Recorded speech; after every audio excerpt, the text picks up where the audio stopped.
Good morning, everyone. How is everyone doing today?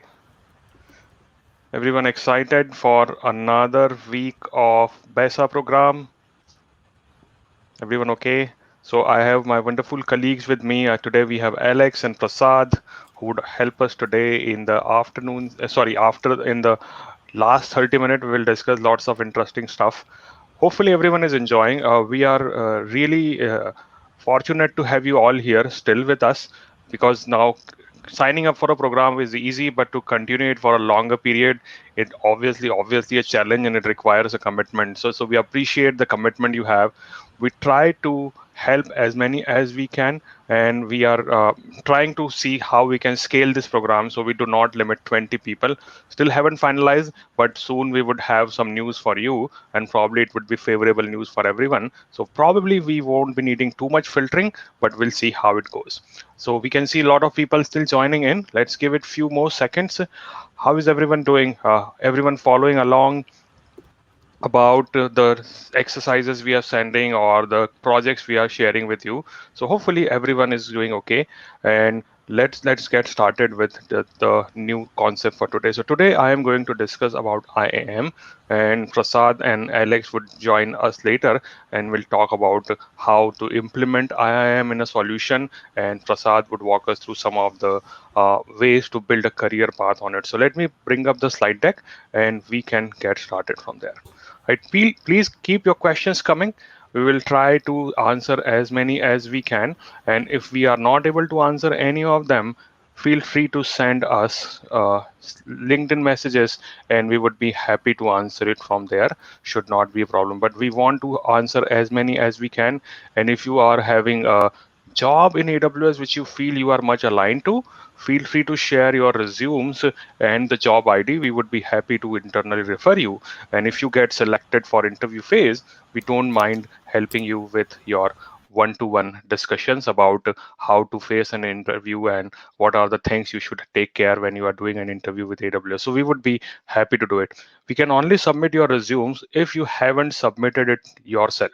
It's only one time. System won't accept any uh, duplicate nomination. So reach out to any one of us, send us the job ID, send us your CV, and we would be happy to refer you, but only if you haven't referred yourself before. Okay.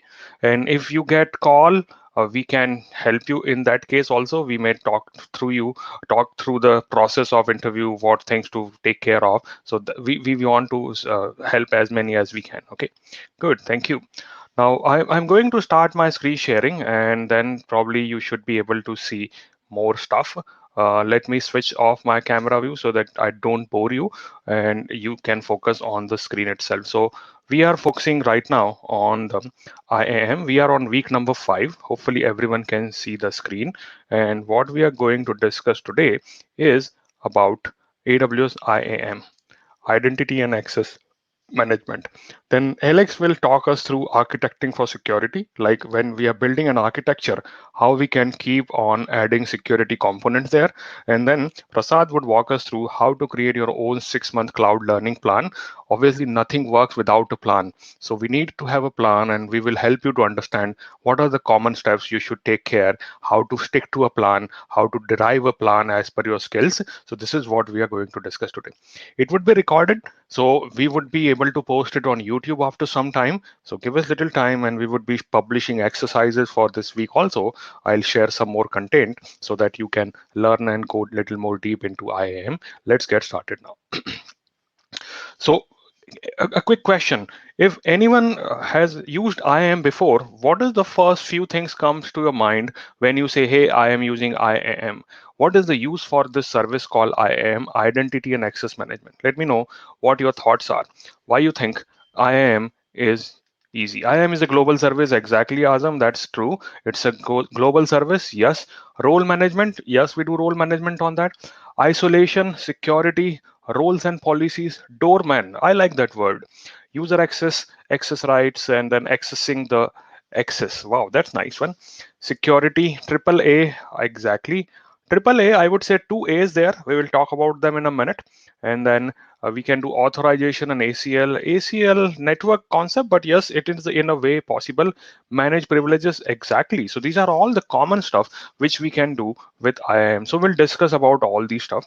What I say, what IAM is a authentication and authorization mechanism, right? So I call IAM that this one is my authentication and authorization mechanism.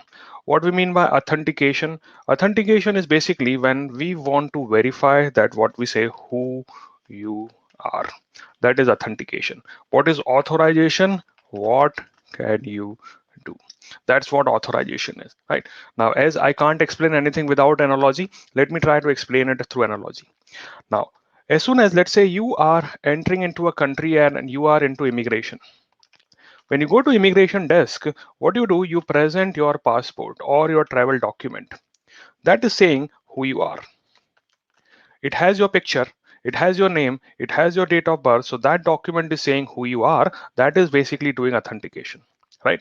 Now, afterward, first immigration desk would verify who you are, and they would then may check, do you have the visa for that country or not, or do you have permission to enter into that country? And that was your authorization is. So you may have a work authorization, you may have a travel authorization, like you are just a tourist. So that's what your permission is. So if you go to a immigration desk, present your travel document, first thing happens is their authentication. They verify your picture with your passport and say that, hey, yes, this is Ashish, this is Prasad or Alex. And then they check whether you have legal document to enter into that country or not. That's exactly what IAM is doing. And IAM is integrated with everything. There is no service which is probably without IAM. So I'll explain what happens as soon as you are trying to create a rule or create some settings. So I will talk more on authentication and authorization as we move forward. IAM is the topic of discussion today. But I want to talk a little bit more on one more stuff which is very, very commonly misunderstood sometime, is called your shared responsibility model. So let me talk about shared responsibility model. I take some example to explain it. So let me try to take that example so you can relate what a shared responsibility model is. Now, I live in London and I live into an apartment building. Right. Now, this is a new built apartment, and what we have, that building management has given us some facility. What they have given, that there is door phone, so I can check from my apartment that who is at the main entrance and open door only for them. Second, we have security cameras. So cameras will be checking the lobby place and verifying and sorry, recording whatever interactions are happening. Then what we have, like we have access card. So I live on 7th floor, and to access my floor, I need to have access card to operate the lift. And obviously, there is a lock and key given to me for safeguarding my apartment. So this is the responsibility of building management to provide me, right? But does it mean that I do not have any responsibility? Answer is no. I also have my responsibility in this particular case. What my responsibility would be in this particular case, that hey, I always check before opening the door, right? Hope you're getting the idea. Security cameras, I should make sure that they are working fine and they have space for recording. I need to ensure that I keep my access card safe and I do not lose it. I have to ensure that I always lock my apartment before I move out. That exactly is shared responsibility.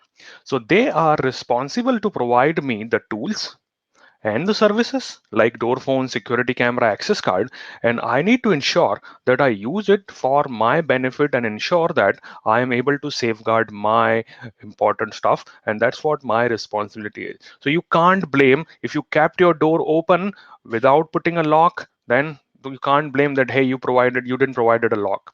So you provided a lock, but what you have to do, you have to also ensure that you use that lock in a proper way so that you would be able to safeguard. So that's what shared responsibility is. Let me now go into the actual content of it. Okay, give me a minute. Uh, I have to switch back my presentation. Give me a minute, please.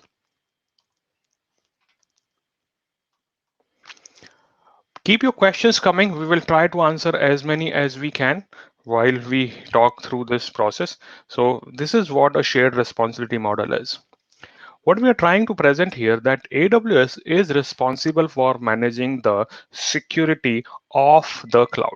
What do you mean the security of the cloud? The physical infrastructure, the zones where your data is being stored, the locations where your data centers are running, we would take care of securing everything for you. So physical security becomes AWS responsibility. We would ensure that we provide you the best possible security measure, and you don't have to take my word for it. We go through lots and lots of rigorous processes to get security in our data center, and we follow a lot of guidelines and lot of compliance policies to ensure that we are able to provide the best of the breed security. So security of the cloud is what is responsibility of AWS. So this is what AWS responsibility is. Now AWS will give you all the tools. As a customer, you have to now take care of your part because you decide what access I'm going to give to Ashish or Alex or Prasad. You would decide, hey, what ports I am going to open into my firewall. So that would all become responsibility of your own of yourself. So you would be ensuring that I am able to provide the required security and required complications on that. Give me a minute, please. I have to change something on my laptop.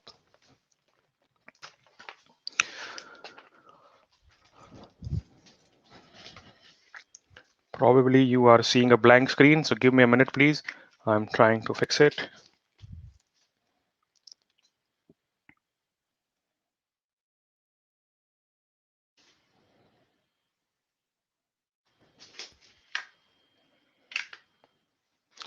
One more minute. I'm still figuring out how best to use this particular way.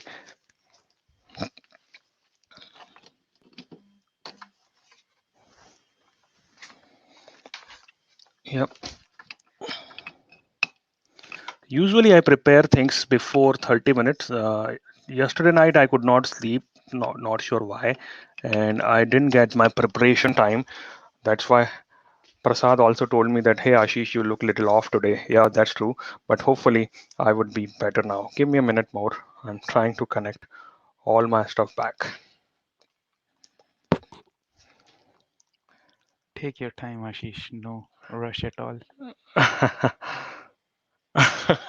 We need to crowdfund. See, Amazon is giving me a new laptop, but I'm staying away because then I have to do a lot of migration of my data, which will be a consuming process, time consuming process. Or Red Bull for my laptop. Yeah, that would work. Give me a minute.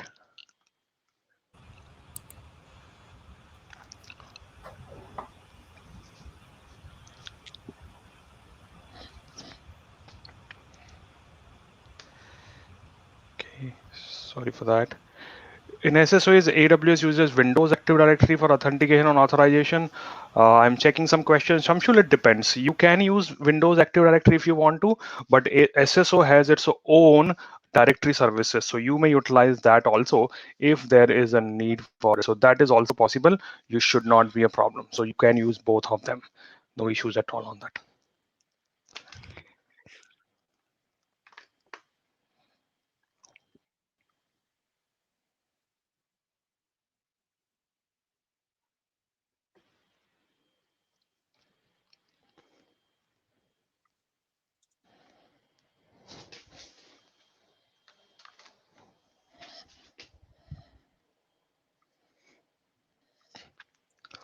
Okay, nope. I have to change a little bit of my tactics. So give me a minute. I'll share a different screen now. Russell, you probably can take this question. I think you have Yeah, sure. some Thank you. good stories about it. The one about joining SA as a fresher after college. Okay. All right. So hopefully everyone can see the screen again, right? Now let me explain what I'm going to talk about now. So this is shared responsibility, and shared responsibility ensure that you are able to do your part, and others, AWS or cloud provider would do their own part. So that is shared responsibility. Now the line which I am seeing right now for compute storage database, the orange one is all about AWS, the blue one is all about customer. But this line can shift. What we mean by that? So this responsibility, depending on the services, may change. Like here, if you see, we are utilizing here, let's say some platform services, like here as an example, if you see. So these platform services are being maintained by you. But if you use some services like Elastic Beanstalk, you may be having a cloud provider do this for you. So yes, exactly. It can change a little bit about how platform application and identity would be managed, or who would take care of operating system patches. So if you deploy a EC2, you would take care of operating system patching. But if you are utilizing a Lambda function, or maybe another service which we offer as a managed service, probably it would be done by the cloud provider. So this shared responsibility line of demarcation may change little bit depending on where you are. Probably it would go up. So what I'm seeing right now, that hey, I have my responsibility starting from there. It may go up for some services, and maybe only you would be responsible only for your customer data. So it depends, and we'll see some of the examples as we move forward in this particular process. All right, what is the next step now? Here, if I am talking about infrastructure services like Amazon EC2, so in EC2's case, AWS would give me the infrastructure, and then I would take care of encryption, server side encryption, maybe network traffic protection, ensuring that only particular port can come in. So that would be all my responsibility. So depending on the service, your responsibility may be lesser or maybe more. Like for containers, we would take care of operating system, networking, and firewall, and you don't have to worry about it. So when you are using RDS, we would take care of operating system patching for you. You just focus on firewall and authentication associated with it. Then if you are looking for less customization or more customization, you may choose a service depending on your use case. Like if you use services like AWS KMS or Amazon S3, that time you don't have to worry anything about basic stuff. We would take care of it. So it depends on how you are utilizing your responsibility. Now, for explaining it, I've taken an example again, that how this responsibility is. Probably most of you travel, right? So when you are doing a train travel, then you are responsible for your luggage, is it right? So you carry your luggage up to the coach, you safeguard it, you keep it safe. That's all how you maintain your luggage. Now, but when you are taking a flight, then your airline is responsible for your luggage. You hand over your luggage to them, and then they would ensure that it reaches from point A to point B, and nobody is misusing it in that particular moment. So that becomes airline responsibility. Similarly, travel is same, but depending on the medium you are using, your responsibility may be higher or lower. Exact same thing happens with our shared responsibility model also. So hopefully everyone has an idea on that. And now let's focus on identity and access management, how IAM actually works, what happens. Now, if this is the AWS cloud, the blue which is representing a AWS cloud or endpoint which I'm trying to talk to, I have multiple ways to access a AWS service. I may use a management console, I may use command line, I may use AWS tools and SDK, and that would help me to reach to AWS, right? All of the things at the back end is basically a API. Whatever the method you choose, right? Everything is an API. Whether you are using management console, so if you use a management console which is browser, that would be ensuring that APIs directly go to my endpoint here. But if I'm using a command line, then the command line is still built on AWS tools and SDK, and they would send my request to my API endpoint. So every time we are sending requests through an API endpoint, right? Now, if I am authenticating to a AWS user as a user, what I have to do, I have to provide a AWS account for that. I have to know a AWS account ID. Like let's say if I am trying to log into aws.amazon.com, let's see what I have to provide. So first thing I have to provide for that is a 12-digit account ID. This gets created as soon as you create your AWS account. So you would always get 12-digit account ID created. Then you need to provide a username. What is IAM username? I'll talk about it. There would be a password, and if there is an optional MFA enabled by your admin for your account, you need to provide that too, and that would entitle you to log into your account. So right now I am on AWS console and I am selecting sign in. Let's see what other options I have to provide. So I'm trying to sign into the console. Okay. Now in this particular case, what I would do, I would be selecting account ID.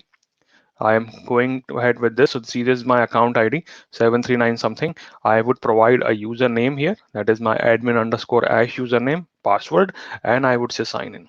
So this is going to authentication. Here IAM is coming into picture. So whatever you do, IAM is always coming in. Every API call you are making, IAM is always authenticating. Where I am accessing service X or Y or Z, IAM is always coming into picture. And how I authenticated to IAM right now? I authenticated by providing a username and password that you are utilizing here. Are you sharing a screen? You just see the slide? Still seeing the slide? That's bad. Give me a minute. Yeah, you should be seeing slide only. Let me share that. That's weird.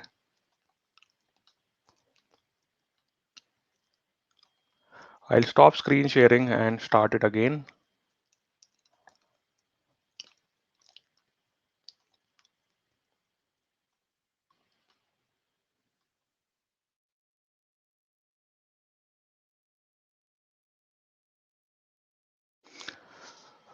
Do you see the slides now? Sorry, do you see the AWS console now? Hopefully it should be coming in a minute. Alex, Prasad, Yes, do you it's see there. the AWS console now? Good. Yes. Okay. Thank you. Sorry for that. So what I have done, I authenticated and now I am logged in as a user called admin underscore ash. This is the IAM user which I'm logged into. So remember what I did? I logged in by using username and password. But if I'm using command line or AWS tools and SDK, then my authentication method changes. That time I have to provide something else, which is called access key and secret access key. It's like an alphanumeric number generated by AWS randomly for authenticating you.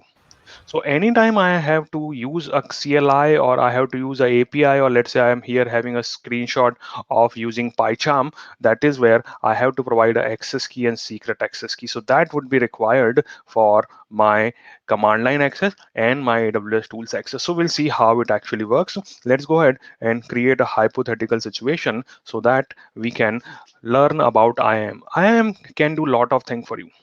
What I am interested right now is, now, do you see Notepad now, everyone? Do you see a Notepad? Yes, good. Okay. I'll confirm today is not the best day for presentation, I guess. Okay.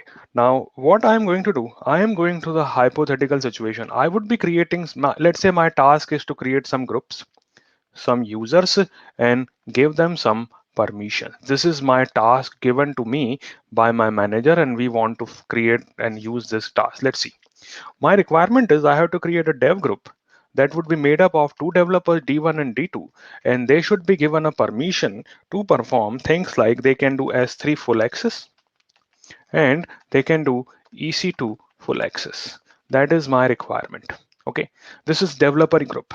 Then I want to have a QA group. I would have two users there, Q1, and I would have a user called Q2, Q1 and Q2, Q2 user. They would have S3 read only access. They do not need maybe write access. And for EC2, I want to ensure that they can only do EC2 run instance API call only if region is equal to Ireland and only if they select the instance type equal to t2.micro. If they deviate from it, I don't want them to get that done. This is my basic requirement, and I also going to make a James Bond user in my account, admin007. He or she would have full admin right. That's what I want to achieve, right? So this is what I'm looking to create in my AWS account right now. Let's see how we will go about it, and that would help you to understand IAM in better way. Let me start by first thing by creating groups. Then I will create users. I will then focus on permission. Now, when I talk about IAM, IAM mostly is considered useful for four things. There are multiple, but these are common things. Users, groups, then we have policies, and then we have roles. So we will discuss roles a little later. Let me focus on these three things now. So hopefully everyone is clear what I want to achieve. I want to solve this business problem by creating IAM user. So let's get started with that. All right. I'm going back to IAM console. IAM is a global service. So as soon as I select IAM, I would be able to see in my console, like right now I see Ireland here. If I select IAM, it would start showing me that it is a global service. Whatever you create through IAM would affect the whole AWS environment, and that's what we are going to see in this case in a minute. Okay. IAM is for user authentication. Every request in AWS has to go through IAM and it would control who can do what in your account. Okay, so we are going to go to IAM, and as you can see as it rendering, I am now into global. Here I get a quick dashboard like user groups, users, roles, policies, identity provider. Now let me focus on user groups here. IAM is identity and access management, exactly Logeshwaran, thank you. So user groups, I do not have any groups. User group is a collection of IAM users. So let me create a group first. When I'm creating a group, it would be going through a wizard-based process. All of these stuffs can be done through command line also. But right now, I'm going to select a user group name. Let's call it dev group. Let's make it a little easier. So understand dev group, right? If I want, at the same time, I can add multiple users here, but let's not go ahead and do that. We will do this little later. So I'm just going ahead and say, let me create a group here. Why I use Ireland, Keith? London relatively is a new region. Some services may not still be available into London. And that's why, Keith, I am using Ireland, because Ireland is a region which existed long before London came into existence. And that's why it has lots of other services which probably may not be always available into London. That's only the reason, no other reason apart from that. Okay, so I have created a dev group. User 0, no permissions defined on that. That's okay. Let me create another group here. Let's see. Let's call this particular group QA group, right? This is what I wanted to achieve, and I would be going ahead and say create a group.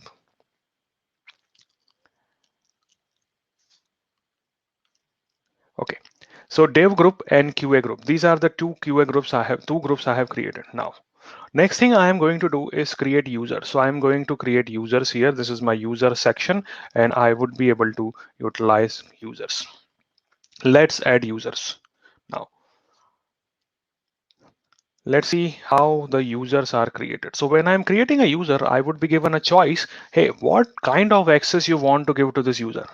Will he or she be allowed to access things only from console, or will they be also allowed to access your command line interfaces? So that's what we have to select. So first thing I'm doing here, as I am selecting a username, let's say call it D1. Same place I can add multiple user D2. I am adding Q1, I am adding Q2, and let's add another user called admin007. This is our James Bond user who would be able to perform lots of stuff. So this is my admin007 user. Now here I have an option to select what kind of access I want to give. Do I have a use case for this user to access my AWS services only from management console? If that is true, then I would only select this checkbox. So this checkbox would set username, which I have already selected, and I would be given a choice to either auto generate a password or create a custom password for me. This is a checkbox, right? So here is my custom checkbox, and I have selected a password for this user. These users would have a password set for them. Obviously, you can force a user to change their password, so they have their own private password and nobody knows about it, so they can utilize this thing. So password can be set. I can configure a password policy. Not sure if it is matching. Yes, it is matching. And I'm saying, hey, user must create new password. I'm unchecking it. So what I did, I have created 5 users. Still, I haven't clicked on finish, but this is how I am creating 5 users for myself. Next thing, same password for all. Yes, this is right now happening. So what we do in these cases, we select this. So what would happen that as soon as they log in, they would be asked to first change password before doing anything. So that time They can decide what password they want to keep. So this is the policy which you can enforce. User must create a new password at next sign in. For demo purpose, I'm using same password, but probably you would be making different password for them. And this can be done through automation also. So you can randomly generate password also if you want. So that is my password option, right? This password is only used if I have to access AWS Management Console. So for Management Console, what I need to have username and I need to have password. That's all I need to. Okay. What is the next thing? Next is access key programmatic access. If I feel that these will be developers and they would be looking for keys to log in through PyCharm or Visual Studio or .NET or some programming languages, that time they may be needing an access key.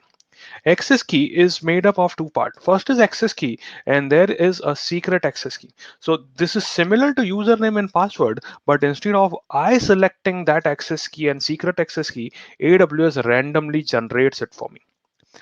This is a very important piece of information which you should safeguard, because if somebody is able to get hold of it, they can pretend like you, they can perform all the stuff in your account. So access key and secret access key is basically your username and password if you want to access things from command line or API or SDK or any other development tool. So you can select it, right?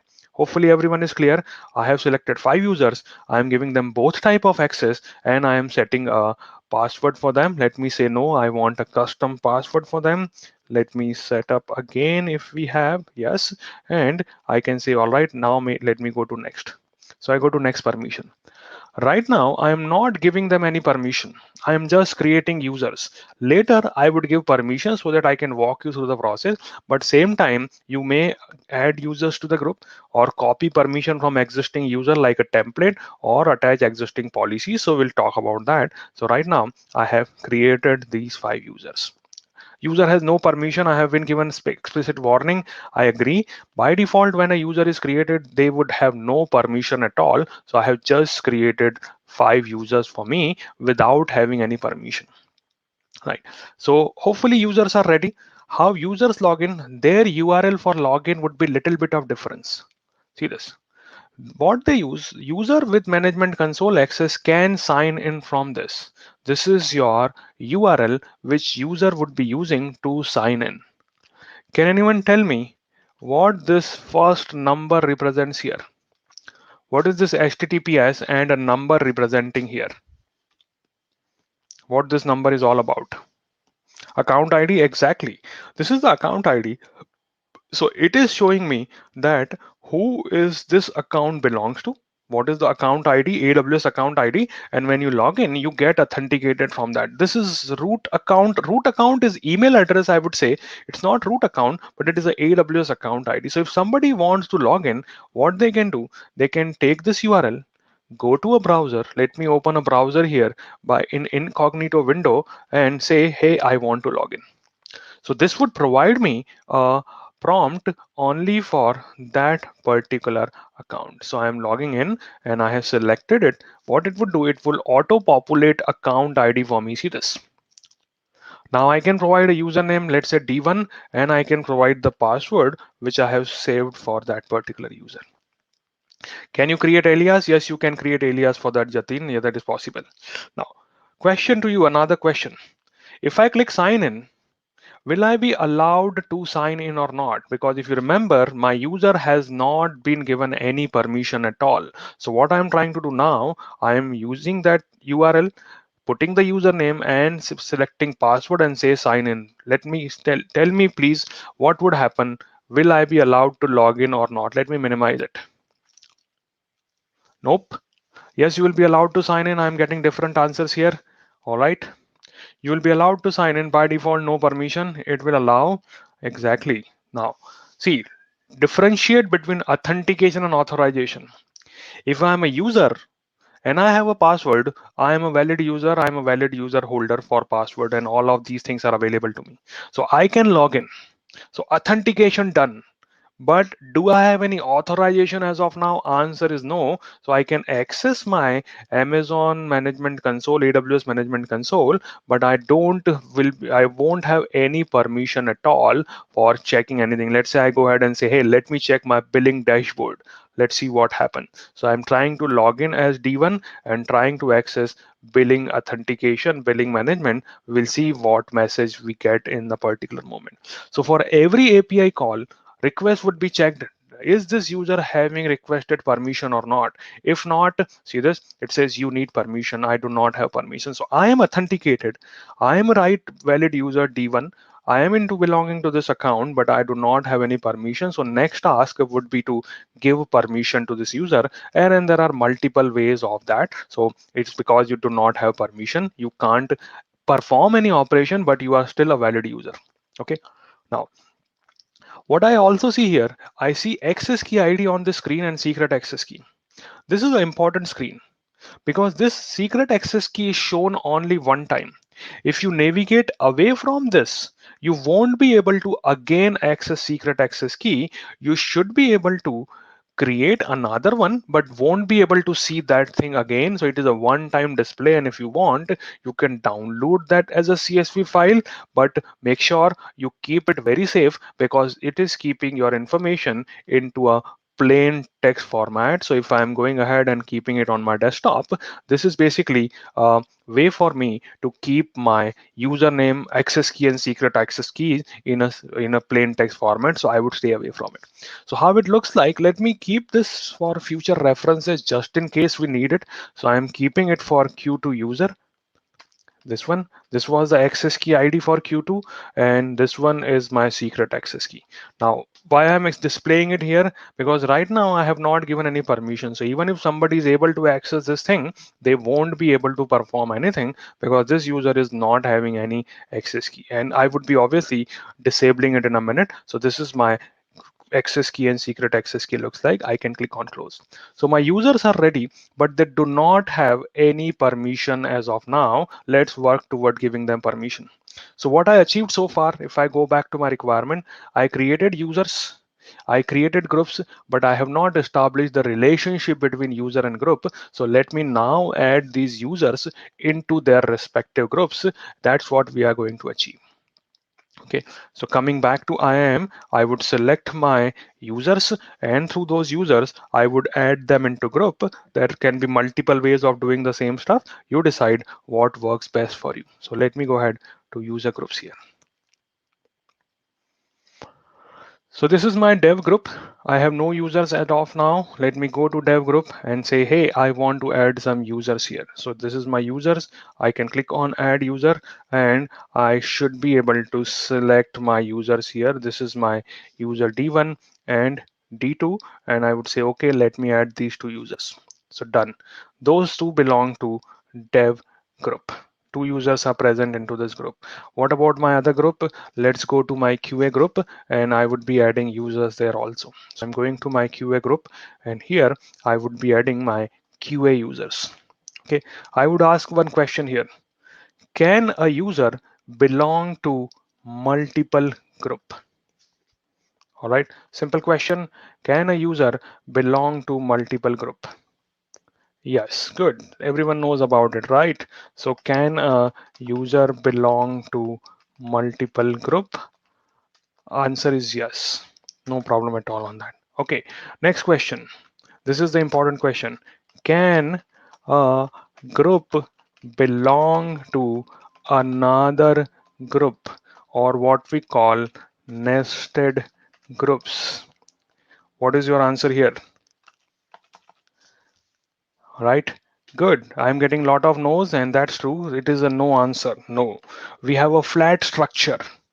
Nested groups are not supported. No. So nested groups are not supported in AWS, and that's why if you see the UI says what you are creating user groups. It doesn't say just groups. It is a user group. So user group can only have user. It cannot have additional groups inside. There is no nesting. In Windows, yes, it happens, but not here. So what we achieved these particular specific things like D1, D2, Q1, Q2, and admin 001. They belong to this dev and QA, and admin doesn't belong anywhere. Let me now focus on permission. Permission in AWS are done by policies. So here is my section in IAM which is talking about policies. There are multiple type of policies. Let me focus on some very specific policies as of now. So what is a policy? See this definition. A policy is an object in AWS defines permission. So policy is basically group of multiple permission. Can you do X? Can you do Y? Can you do Z? And they all are combined into policies, and these policies are written into JSON document. If I show you some simple policies, it would be easy for you to relate to. So let me try to search some policies here. So these are some policies. Now, if you see this icon here represent that this policy is a AWS managed policy. So anything which is managed by AWS, you can't delete or modify that. Here, this icon is representation that this is a policy which is maintained and managed by AWS for you. You don't have control on it. You can't modify it. You can use it, you can copy it and reuse it, but you cannot directly modify it. So what AWS has done, they know that what are the common things somebody would be doing, like system administration, network admin, then we'll be needing some admin access. Maybe I would be needing something like database admin access. So we have created these policies for you to make your life little easier, and that exact same is applied here on a policy which is called administrator access. Let me do one thing. This may be a little smaller for you to view. So let me copy this information into a notepad and I would explain it what this particular policy is. So I copied it. This is a JSON document, right? It starts with these curly braces. This is basically starting of a document and end of a document. The statement here is a version. Now this version and date is not of when the policy was created. This is a version of JSON. The language in which this policy is created, that is displayed here. It is not the date when policy was created. Even if you create it today, the version would remain the same. And this is where important stuff is happening. That is called statement, right? What we are seeing here, effect is allow. So what I'm doing, I am allowing something. So that is saying, okay, what you are doing. So effect can be either allow or deny. Action. Action can be star. Star means everything, right? Or I can say S3 colon star, which means on S3 everything. Or I can say EC2 colon star means on EC2 everything. That is action. So action says what kind of API call you can make, what you are allowed or denied. So that is action. Resource, on which resource. So let's say if I give you a permission, let's say I give you permission S3 get object. So this is a permission on which resource. So on a resource, I may say, okay, that is only if you are having a bucket. Let's say his name is my bucket. Just give an example. So this is a resource means on which specifically resource. When I say resource star means everything, every resource, no restriction. Star is a wildcard which is matching every available resource in your account, and it is matching your all actions. So this is a very powerful policy. If you assign it to someone, he or she would be able to perform everything within your account. As you can see, very pretty powerful policy. Same thing like a James Bond policy. So better is to assign this policy to my admin user which we have created. So I can go to my user. Hopefully everyone is clear now what about the policy. So I'm going to my user here, and on that user I would associate the policy. So see this is my user which I'm interested in. It was created 11 minutes ago. I'll go to it and I would be then associating a policy with it. Okay, this is one way. You could have added this user to a group, and the group could have a policy which may apply automatically to my user. So it is purely up to you how you want to perform this operation. So let me go ahead and quickly assign this policy. So this admin 007 permission wise, there is nothing on that. Let me add a permission, and In that permission, I would select which policy. Here is my option to attach existing policies. And in that existing policy, I would be selecting my administrative access, right? So this is my administrative access policy, as you can see here, and I can say done. And now I have added this policy to my admin 007 user. So that's how we are able to give policies. So what I did, I used a pre-configured policy which was given to me by AWS. Let's now see how we can create our own custom policies. If I'm tracking what I achieved this so far. I have given my admin 007 user full admin right, and he and she can perform everything. Let's focus on these rights here. For dev, I want to create a policy which will give them S3 full access and give them EC2 full access. Right. If you want, you may use a policy which is already given to you. So if you are creating a policy, best would be to check if a policy exists by default for that type of work or not. If a policy exists, I would save some time and will not be wasting time in creating it. But if you want to create your own policies, nobody is stopping you. You can create policies as many as you want. There should not be a problem. So I am first checking if some policy exists for Amazon S3. So let me search here in policies, which is 1073. I am searching for S3 related policies. Let's see. So these all are the policy which has something on S3, and see this, these are customer managed policy, which means I have created them in some time. And if you see this icon, these are AWS managed policy. So as you can see, there is a policy which says Amazon S3 full access. And if I read what is inside, it is pretty easy to understand. Let me copy it again and put it onto console so that you can relate to it. See this, this is saying effect allow action, two actions are allowed. S3 colon star. S3 has everything, S3 will be allowing everything here that is done.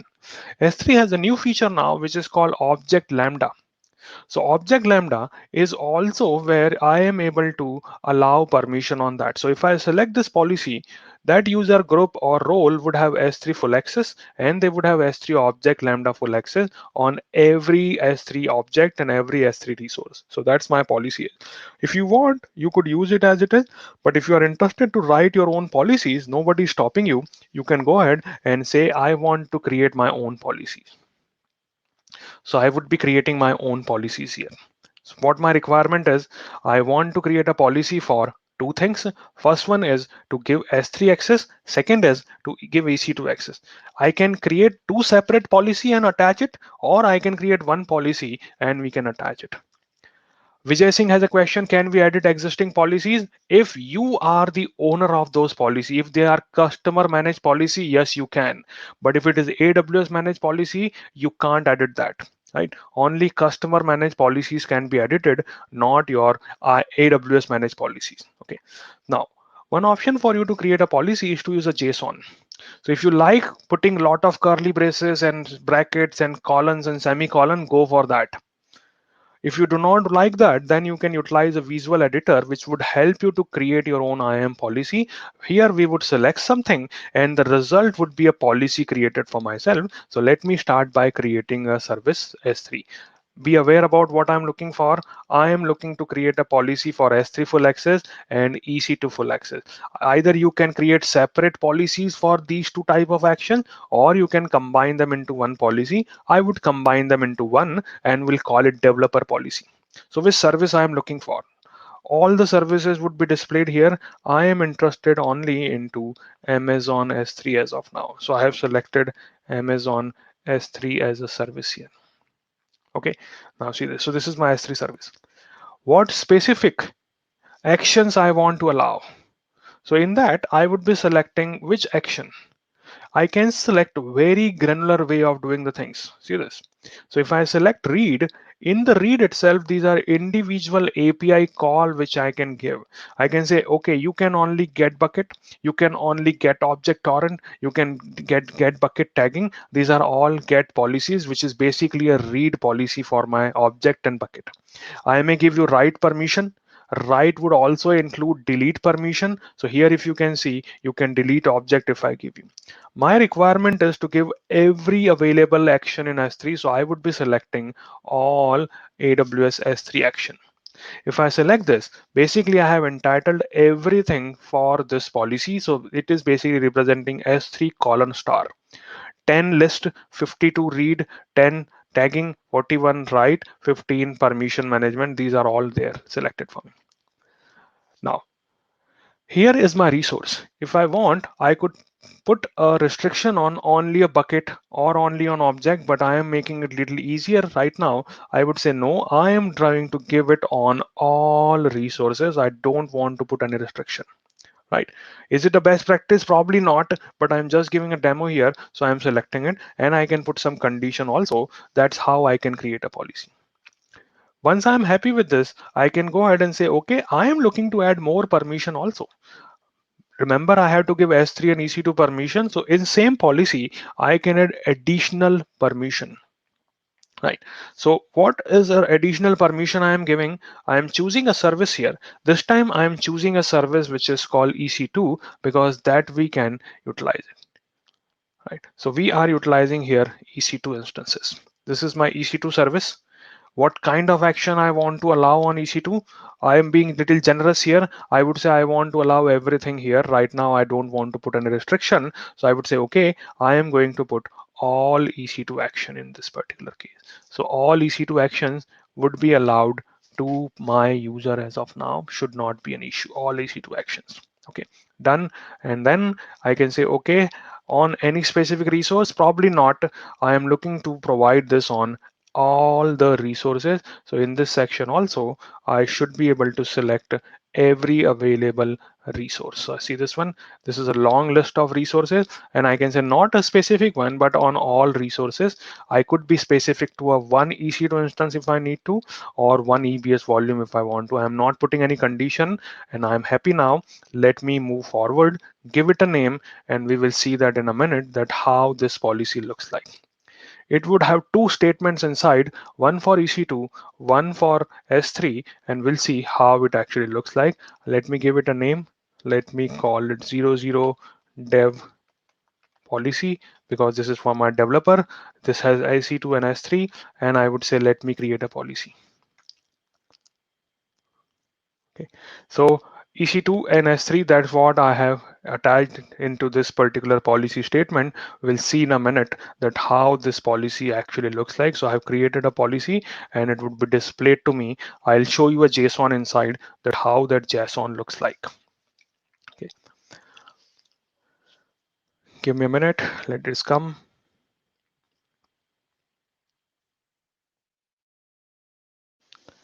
Okay, so I am into dev policy here.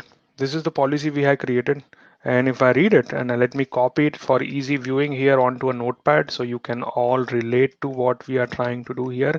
So in this particular policy, what I have is this. What I'm saying, I am saying version is fine, statement is fine. Here it says this was created using a visual policy editor. And then it is allowing what? Two actions. See this bracket is representing multiple items inside. S3 colon star and EC2 colon star means everything on S3 and everything on EC2 would be allowed. That's what we have achieved. And on every resource should not be a problem. So we achieved what we were looking for.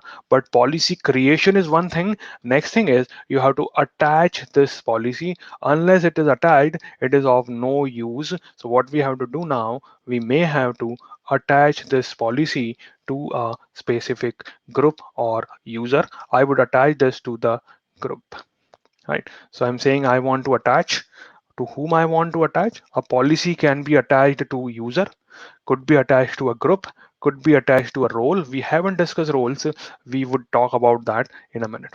Can we use wildcard for resources, Jeb? Yes, you can, no problem at all on that. And that's what we have done here. Here, resources, everything is star, which means on every resource belonging to S3 and belonging to EC2 that we have. And see this, these are all my users and groups. As we can see, by default, I am seeing users, but if I want to filter based on groups, I can filter groups and can say, hey, QA, I am giving you this permission. Let me attach this policy to you. So what happens now? I am able to attach this policy to my QA, sorry, dev group. So what I achieved this action. Let me quickly walk through this and then we'll go for a break. Now I have a custom policy to create, call S3 read only access. Debashish, I can read your question. Can we attach policy if we use them attached directly to user? Are they called inline? Answer is no. Inline is little different. We'll talk about that if time permits, but inline is different. It's not attached directly to user. It could be attached to something else. So now my requirement is to create a read-only access policy. Now, wait a minute. Should I create policy for everything? Can I reuse existing policies? Answer is yes. I may reuse existing policies. So I would be able to see policies existing and attach them to my user should not be a problem. So let's do that. I don't want to create a S3 read-only policy. I want to reuse existing policies if they are present. Let me first go to my groups. I would select my QA group, and from there, I would be attaching a policy to it.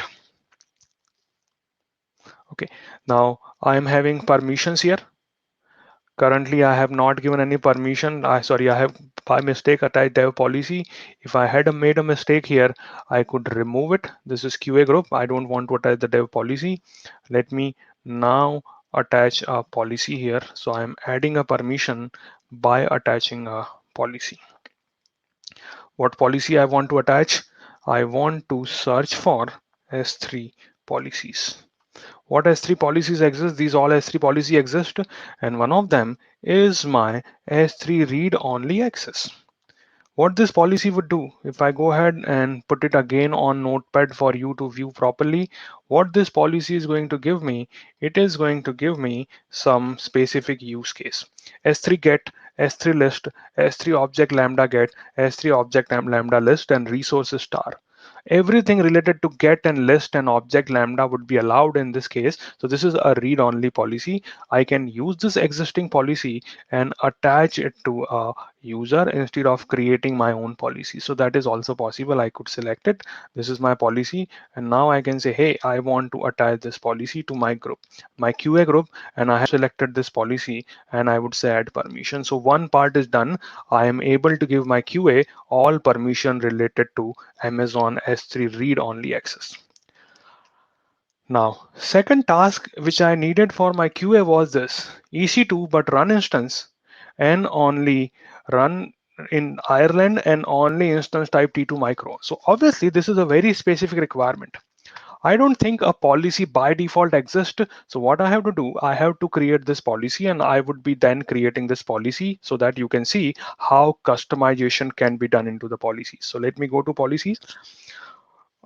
We are nearing to a break. So let me finish this policy creation and we'll go for a break. So let me create a policy. This is a very specific policy which I am looking for, right? My requirements are clear. EC2 run instance only. They can only create instance and only if the region is Ireland and only if they request a T2 micro instance. If they request something else, I don't want to allow it. That's what my requirements are. Let's go ahead and create it. So first service I am going to use here is my EC2.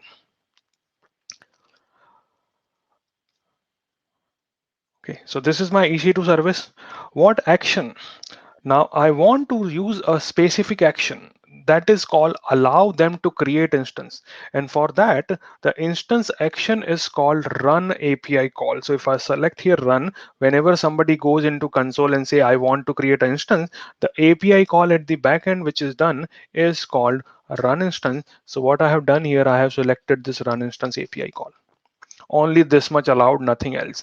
They won't be able to do anything else on that. Any resource, yes, that's fine. I don't want to put any restriction on resource, so let me make it all resources, no issues at all on that. What is my condition? Now this is important. This is where I want to put more restriction, like I want to restrict it to Ireland. I want to maybe put some multi-factor authentication. I may put some source IP restriction that if requests come from that IP, only allow it, otherwise don't allow it. So I can select different condition keys here. Like if it is coming via a specific thing, if it is coming from a current time, like I can say, hey, this is a contractor who would be coming only from 9 to 5, only give them permission from 9 to 5. So that kind of things can be added if you require, from a user ID, from a username. And right now I am looking for a specific thing in EC2, which is called EC2 region. So let's see that. I can select all these and I say EC2 region. And I am saying operator string equals, and I can say value is EU-West-1. What does it mean? That I would allow run instance if this request is coming into EU West 1 region, otherwise I won't allow it. So if you remember, this is what I was looking for. I have added a restriction that allow run instance if region selected is EU West 1, anything else, please don't allow it. I have one more condition to fulfill. What is the second condition I have to fulfill? I want to allow only instance type T2 micro. So let's put additional layer of control in this policy by adding another condition. So I'm adding one more condition.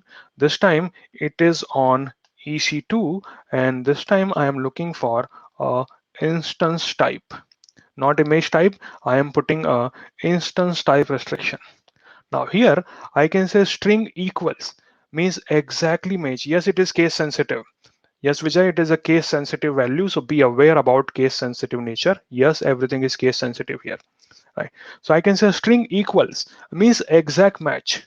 So if I say string equals t2 dot micro, which means only this instance type would be allowed.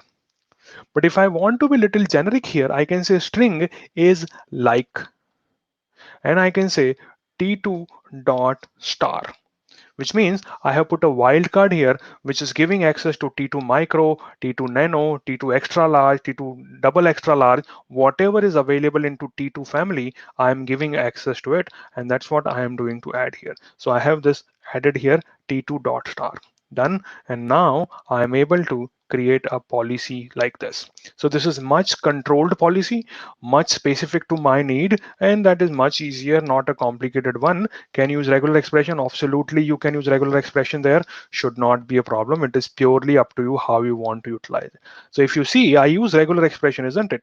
T2 dot star is a regular expression which is matching everything on the T2 side. So let me create this particular policy now.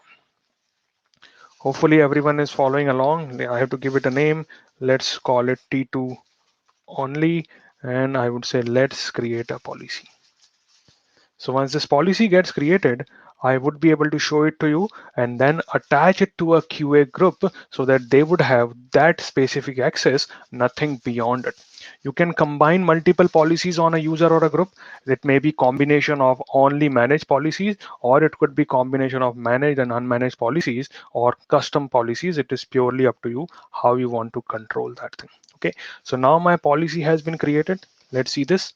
Let me expand it, and I would go ahead, copy this information, put it into Notepad so that you can view it easily. And let's see what is happening here. So I am saying allow what EC2 run instance on any resource, but conditions are string equals EC2 region equal to EU West 1 and string like EC2 instance type is T2 dot star. So that is how I achieved allowing EU West as a region for run instances for any type of T2 should not be a problem. So does this policy need to fulfill one condition or both? This is AND. String equals and string like. If both conditions are fulfilled, then only it is going to be working, otherwise it won't work. So here this one is a and condition, condition 1 and condition 2. When both fulfilled, then only we would allow, otherwise we won't allow it, right? So if one failed, one fulfilled, it is still a deny. Like if in an interview you cleared one round but you failed in second round, you are still failed. Exact same thing here. So both condition has to be true, then only it would be allowed. Okay, good. It is an AND operator exactly. Okay, good. So hopefully everyone is clear and understood what we are trying to achieve. Let's take a short break, 5 minutes, and once we return, we will talk a little bit more. But we achieved what we were looking for. Let me quickly summarize before we go for break. So we achieved this. We created dev group, QA group, use users, created permissions for them, and given created custom policies so that we could utilize that and give those specific access. So this is what I have achieved. Once we return, we will talk more on the roles and we will see how policy evaluation happens when multiple policies are there. That is coming, Daniel. That don't worry about that. The question, wall console show error. We will talk about that. We'll talk about that in a minute. Okay. Good. Let me put a timer for 5 minutes, and once we return, we will discuss more interesting stuff. So enjoy your break, 5 minutes, and we would start again. Okay.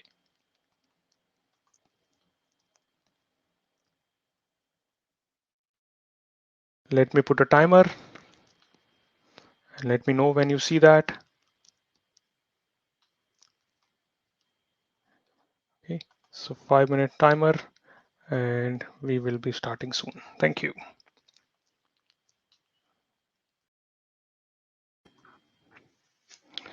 All right. Welcome back, everyone. I hope everyone is back. Let's get started where we left.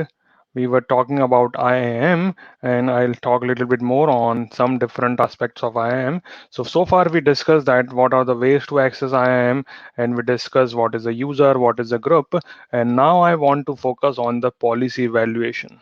Because what can happen that you may be part of a group which may have XYZ policy and another group which may have a different policy altogether. So let me try with some hypothetical situation which may be very real life like. Let me talk about it. All right, so let me ask you some question. There is a group. I belong to group 1. Group has permission called s3 allow, and there is a user into the group u1 and they has s3 deny. So my question to you is, what is the effective permission? Will it be allowed or will S3 get denied for this user? User belongs to a group. Group says S3 allow. User has S3 deny. What would happen? We are getting two type of responses, deny and allow. Okay, most restrictive, it works differently. Nismo, it works differently. I'll explain. So yes, in this case, it is deny. Okay, let me ask you another question. This is deny. Now, S3 group has a deny, but user has allow. What would happen now? What would happen in this case? I'm getting some allows here. I'm getting some denies here. I would say answer is still deny, right? Let me explain what happens when you are doing all these evaluation, because it can happen. A user may belong to multiple group. They may have multiple policy applied. And let's see now how policy evaluation happens.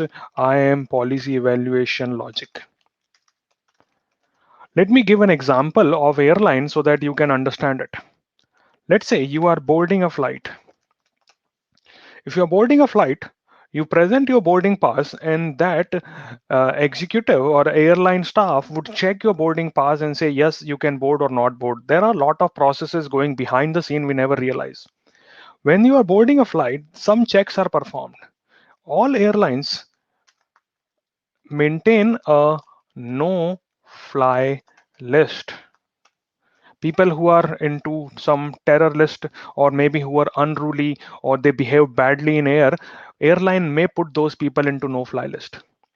So if you are in no fly list, then obviously you can't board. So first check is performed, that is this person is on no fly list or not.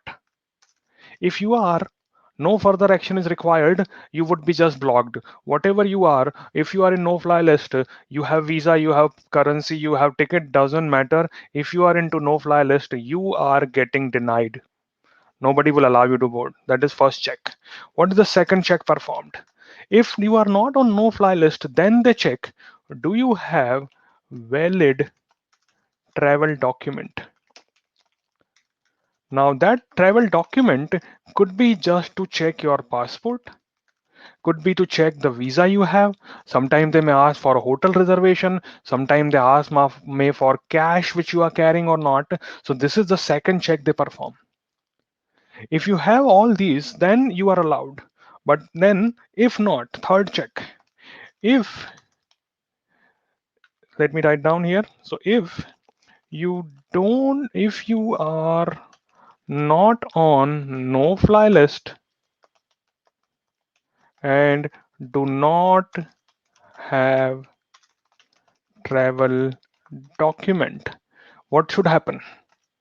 Tell me, what should happen in this case? You are not in no-fly list. You are not having valid travel document.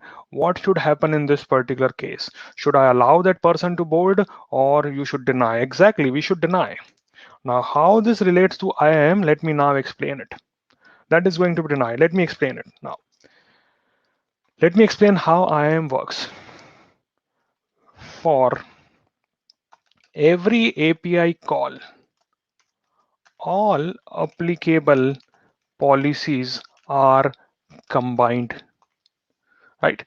All these airlines share their no-fly list. Have you created some problem in Delta Air? They shared their list with Ryanair, they shared their list with British Airways, and everyone has your name on the list. So what happens anytime a call is made, every time all applicable policies are combined.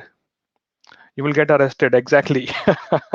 So for every API call, all applicable policies are combined, right? And then we say, is there a deny for that request? You may have policy coming from group, you may have policy coming individually, you may be part of 10 groups, they are 10 policies, you may have 5 policy applied privately that can apply. Everything would be combined together. A big list of policy would be created for every API call, and we will check, is there a deny for that request? If there is a deny, your request is getting denied. This you can call explicit deny. Airline have explicitly denied you from boarding. If there is no deny, then we say, is there an allow for that request? Means you are going to that country. Do you have visa for that country? If yes, then we would allow you. This is somebody has explicitly given you permission to enter into the country. So that is an explicit allow which is given to you, right? Third, if you neither have allow, neither have deny, nor have allow, what would be happening in that case? Decision is still deny, and this one is called implicit deny. Somebody has not told anything, that would mean implicit deny. So that is by default deny. Every decision is by default denied. We first check, hey, if in all policies, if there is a allow, let's allow that request. If there is a deny, let's deny it. So this decision happens like this. So first we check, is there a deny in all the requested policy anywhere? So it may happen, let's say you are member to group 1, group 2, and group 3, all the places you have allow, but you are member of group 4 also, and in that case you are deny. So that would be working like that. So in this case, all applicable policies are combined together. Then we check, is there a deny for that request? If yes, that is called explicit deny, and you won't be allowed to have that performance, have that action taken. Then we check, is there an allow for that request?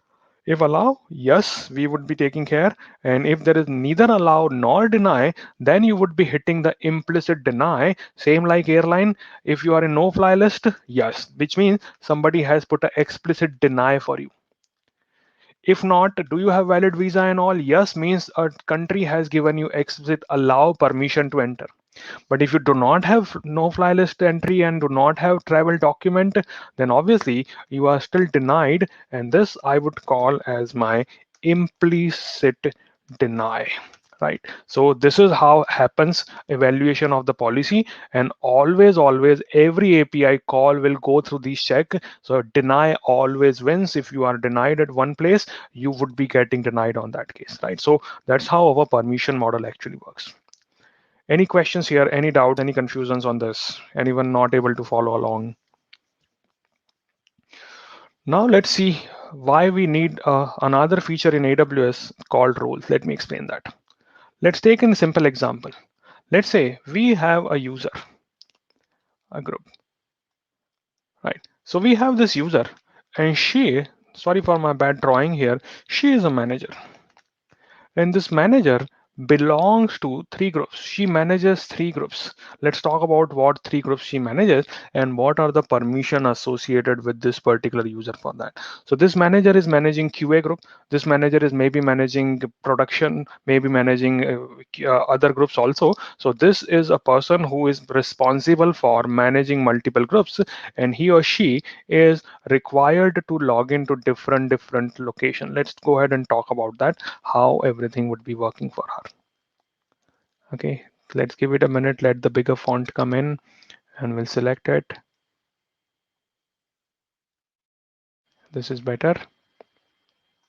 So this is manager. We have two groups, QA group, then we have dev group, and then we have admin group. And in these groups, we have different policies applied. So let's say in QA group, there is a policy which says S3 allow, dev group has S3 deny, and admin group have a permission called S3 list, only this. And she belongs to three groups.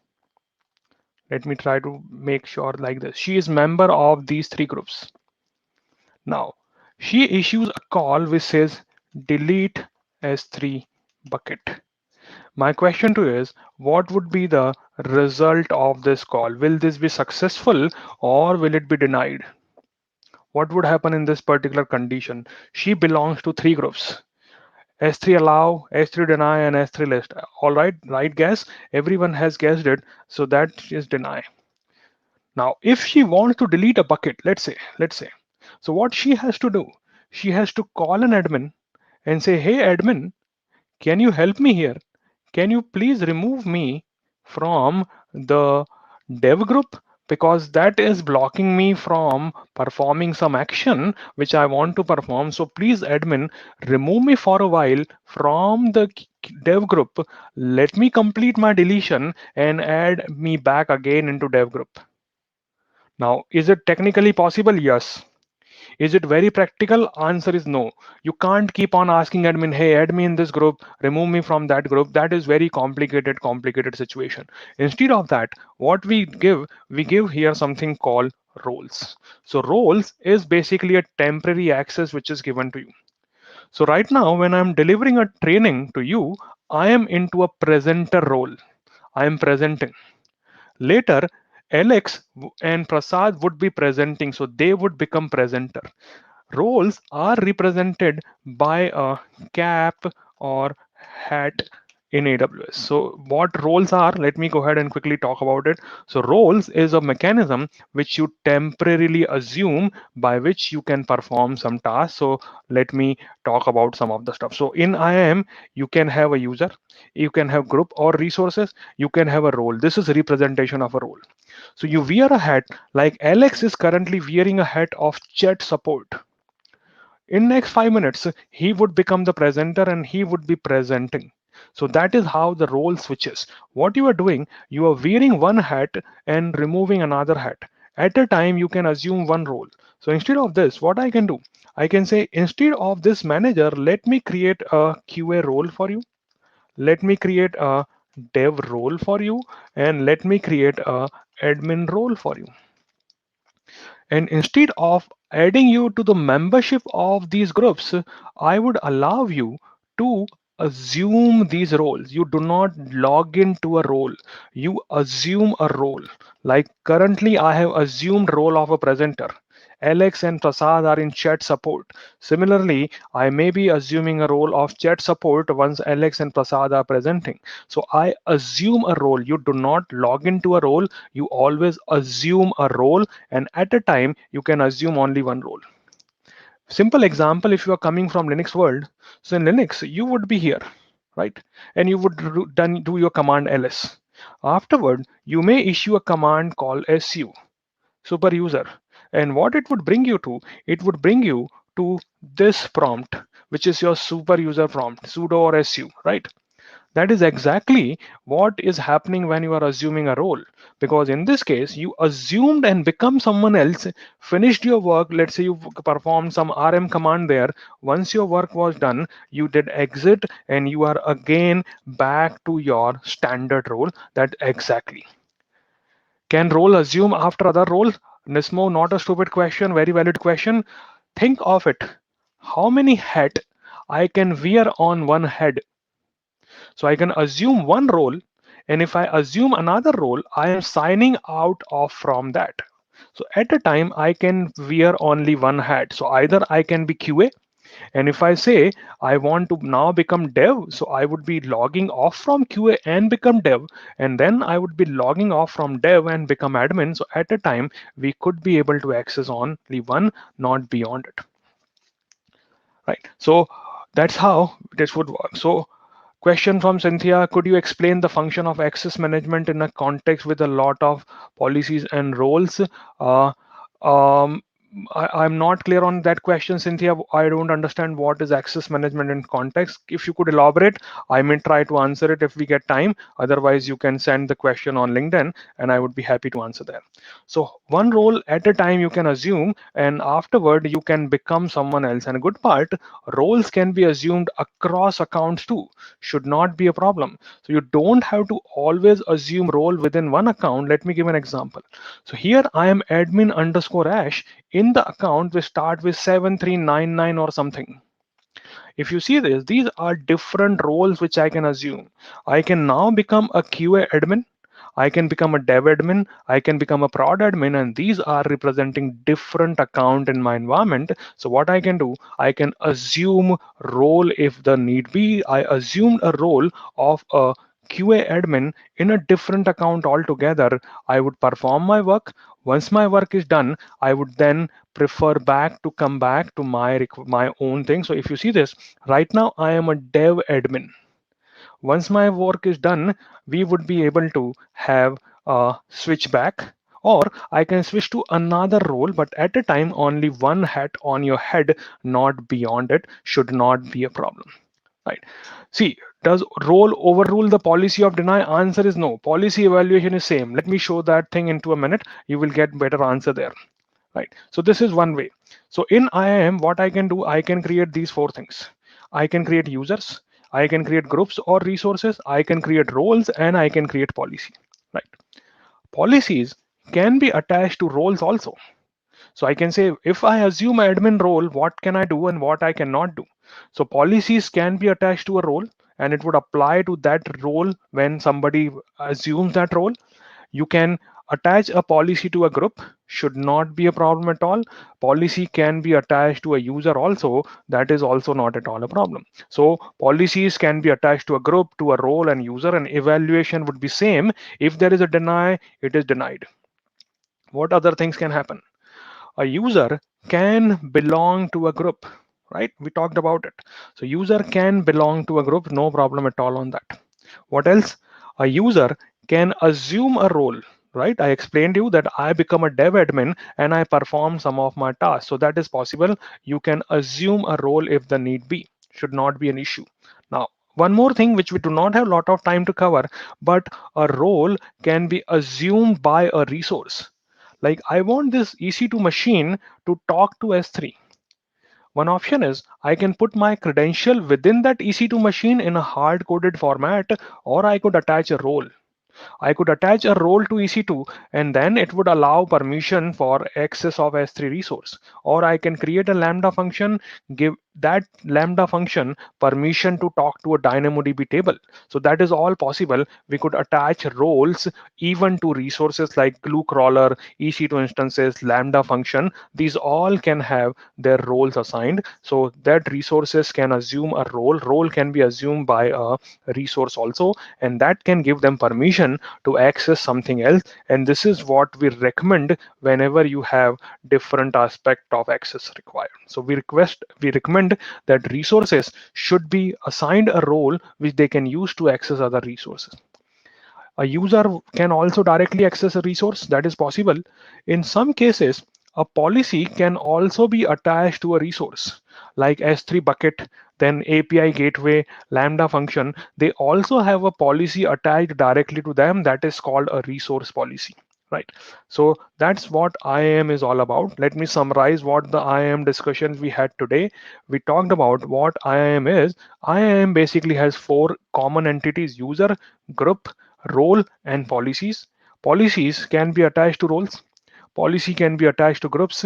Policies can be attached to users. A user can belong to a group, can be member of a group. A user can assume a role, right? Group cannot assume a role, only a user can assume a role.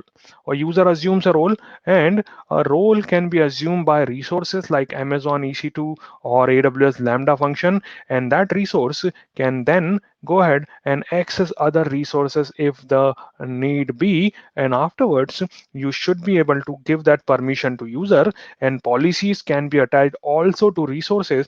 That time it is called a resource policy. So hopefully everyone is clear on IAM. Now what I have also done in the slide which you will be getting in the PDF format, I have bifurcated policies.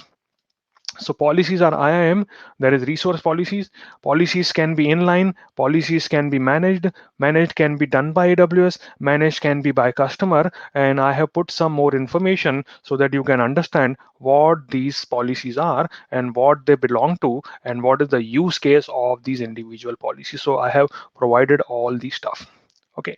So this is what will help you to understand the bifurcation between policies. We should be able to utilize all the stuff. This would be available to you. One more thing, IAM support identity federation. What does it mean? Chances are that you won't be using IAM to create 10,000 users. You may already have Active Directory, you may already have LDAP or something else. So what you would do, you would just say, hey, I am pointing you to an identity source and please go and verify users from there. So see this identity provider, like I have SSO. Similarly, you could add your Active Directory or Shibboleth or OpenID Connect so that you should be able to utilize it. Can you explain trust relationship and IAM? Jatin, we do not have time, but we can discuss it offline. Message me and I would be happy to explain it if required, right? Because I don't want to interfere with others' time who have planned for it. So I can explain it. Send me message on LinkedIn and I would be happy to walk you through that. Okay. Then we have a policy simulator. So this policy simulator link I would also provide into the resources. So that would help you to identify any policy conflict. Anytime you have a question in your exam which says I need temporary access, that time we prefer roles. So roles is always there, and we have created policy evaluation logic, talked about it. So for all API call, all applicable policies are combined. If there is a matching deny, decision is denied. If not, then we say if there is allow, we allow X statement. And if nothing matches, then we specify deny on that. So we could utilize that, right? So that's how my policy evaluation logic work. And as always, I have added a service summary card here in all W format. What, when, why, where, who, how much. That will help you to understand things in much better way. So that's all on IAM. Now, IAM is a service which is very deep. It looks smaller and easier, but there are a lot of aspects associated with that, like identity providers. Then you could utilize here archive rule, then credential report, organization activity, SCPs. All these components are there. So probably it should have given you a good starting point. And if you have any other questions, feel free to reach out. I would be happy to walk you through any remaining thing which you may have not clear. Right? The slide would be available to you, so you should have all these access on that. Okay. Okay. Good. Thank you.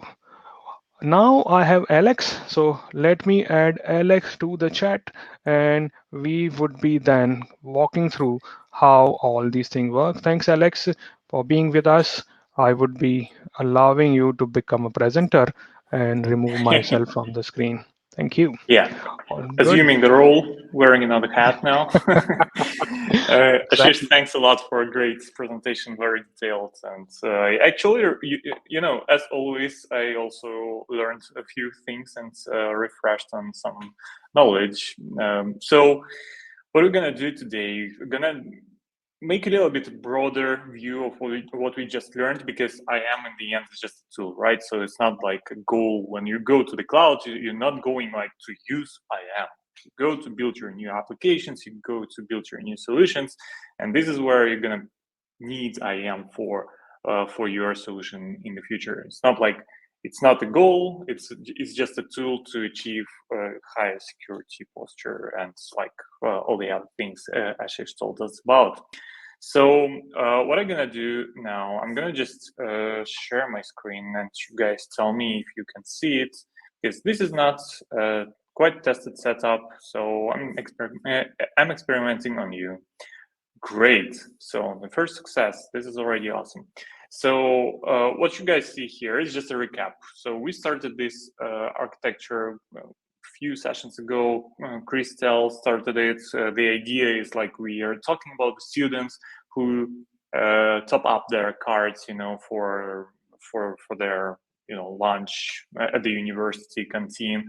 So they put money, and we need to just keep track how much money does each of these cards have. And then we came up with this architecture where we had authentication layer, for example, for kind of authorizing students into the system, and then a load balancer, and then we had like SSL TLS connection here.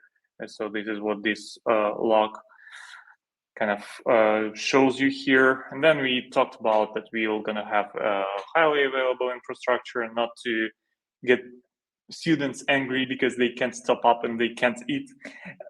So we talked about different availability zones here, and we were quite obscure saying that we have some database. Might be SQL database, might be Postgres database, maybe something else. I also talked about networking last time, and particularly VPC. So now what we're going to do, we're now going to just bring this idea further and incorporate new learnings about IAM, for example. And now let me present you this. And on this diagram, you can basically see the same system, but I'm more explicit now. What services am I using? So instead of just going with like authentication layer, I purposefully selected here Cognito. And you guys asked some questions which on the chat, which actually went into pretty much this direction. So the thing with Cognito, it will provide us with authentication for students. So what it means that with Cognito, you can get a pre-built UI where you can allow users to sign up or sign into your application. So you don't need even to build those, those UI components. So you'll get it out of the box. You can then create different sort of visual customizations for it, but it doesn't really matter for this particular session. The other thing with Cognito, you can integrate it with third-party providers. So, for example, if you know that everyone on at your university is on Facebook, well, kind of showing my age here. So 10 years ago, everybody was on Facebook. So you can basically attach that Facebook authentication to Cognito and then Cognito to your system. So basically, they don't need to create new accounts. You can just pick up those accounts and use them within your solution. So this is Cognito.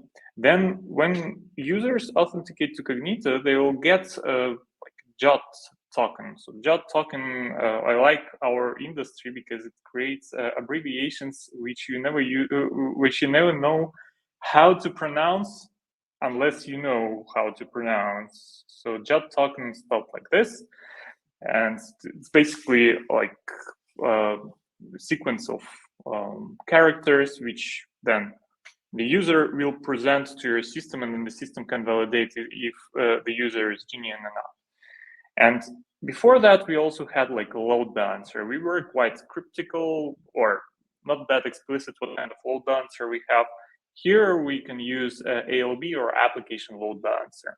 So I hope you guys had a look into those OC model or OSI, Open System Interconnection. And now I can just throw you this thing that there is ALB, which covers the complete, which works on the 7th layer of OC. And then there's also this NLB, which is network load balancer, that would work on the fourth layer. So the thing about ALB is that it can provide you integration with authorizer. It means that ALB will be like a gate to our system and will verify that token the user got from Cognito, and either it will deny access further to the system, or it will then redirect on certain rules. You can also define some rules there to different EC2 instances behind it. Right, so then if we are kind of already inside the system, so we are here on that layer, here we have like a running web application. So with that web application inside the EC2, I think it was already popped up on the chat. Let me just scroll the chat. I'm pretty much sure it was already. We had quite a lot of spoilers today.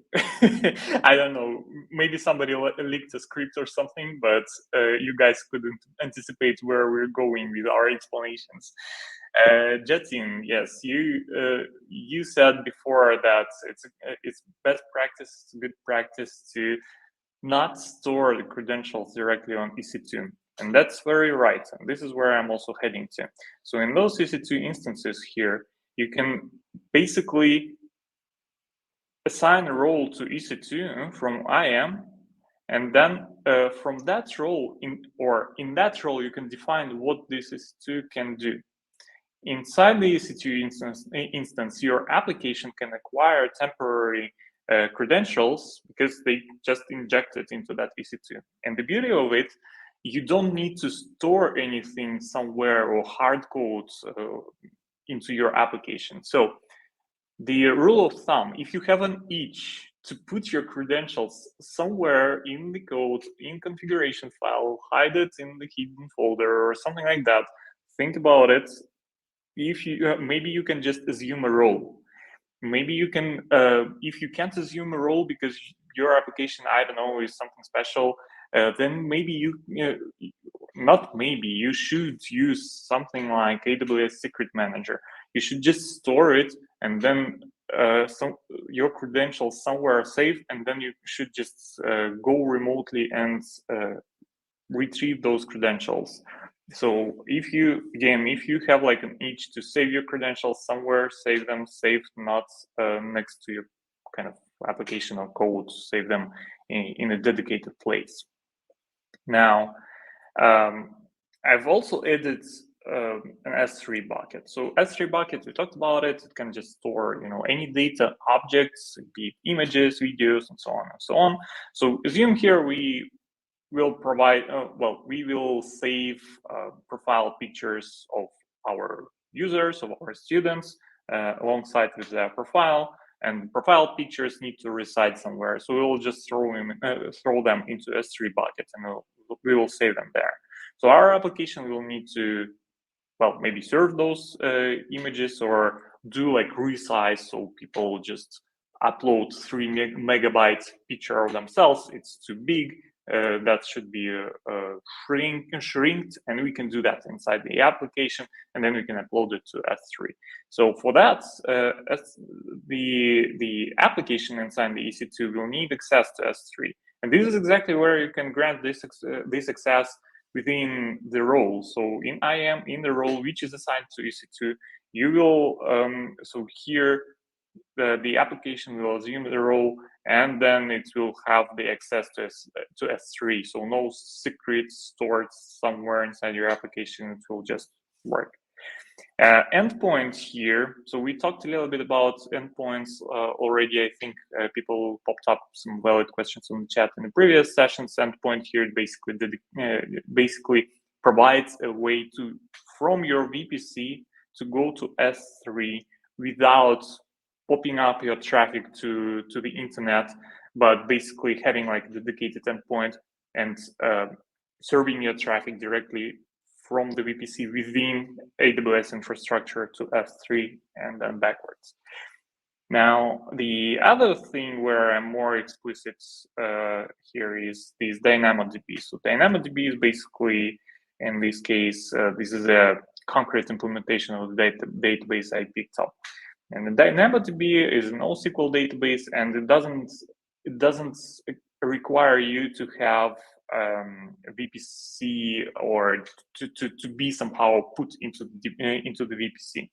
So here you can also utilize an endpoint to access the database. And the other great thing about it, you can also assign, you can also put the DynamoDB into the policy and then assume this role within the EC2, so you don't again need to track those database credentials.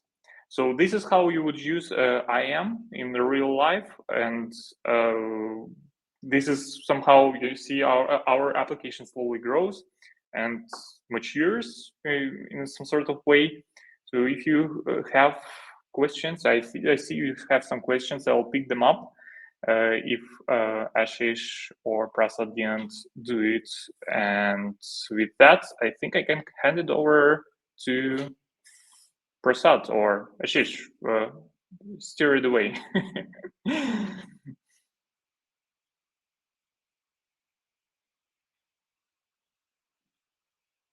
You guys both on mute. So on mute. Let me unmute myself. I'm on unmute now. Yeah, so thank you. Yeah, so it's a good use case, and it's good to see that how services integrate with each other. I consider all these services as building blocks or Lego. So when you are playing with Lego, you may decide to use one, two, or three to make something, or you may decide to use 100 of bricks to make something. So it's up to you what your use case is. So there are lots of services. Some services, sometimes people find it competing with each other, but every service has their specific use cases. So like, should I use IAM or Cognito? They both can do some similar stuff, but they have very specific use cases. And as a solution architect, you need to know that when to use which service based on cost, performance, scalability, manageability. So that is where your skills as a solution architect would be coming into handy. Thanks, Alex, for that. Now, I would ask Prasad to help us with building a plan. So obviously, nothing works without a plan. And if you want to work on something and achieve something, you need to have a plan. So let's hear from Prasad how we can build a cloud journey plan for 6 months and how to stick to it. What should be included? What are the common things you should be worried about to be successful in your journey? So over to you, Prasad. Thank you. Sure. Thank you, guys. And yeah, I had an opportunity to chat with a couple of folks who are attending our BeSA program this week, and the common theme that I was able to understand was, that everyone, like they would like to have a 6 months or a 6 to 9 months kind of a plan that they can stick to. So I thought, let's discuss about how you can create your own learning plan to, for your cloud journey. So that's why this, I'll try and spend some 15 minutes here to give you that insights into how you can create your own learning plan based on your, current skill sets and what you would like to be, uh, expertise on. So let's start.